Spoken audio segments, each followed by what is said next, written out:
This puzzle was designed by Jean-Claude Constantin, a famous French puzzle designer who lives in Germany. Difficulty level of the Dentele puzzle is 8 out of 10 on a Puzzle Masters difficulty scale that runs from 5 to 10. And the goal of the puzzle is to fit all parts into the tray. But first, you have to remove them, which is very easy. Just dump the parts. And the next step is to assemble everything back together. But the assembling will be much more difficult since you can't grab a piece and put it like in any spot. You have to find the correct spot for each and every piece.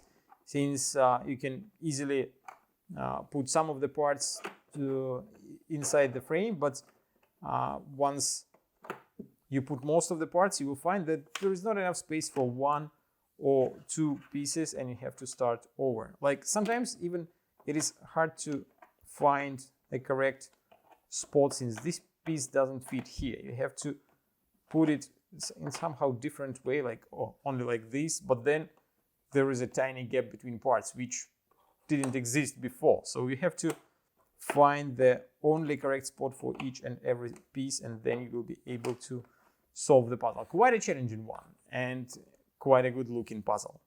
If you like the Dentele puzzle and you want to buy it, go to puzzlemaster.ca. Thank you for watching. See you next time.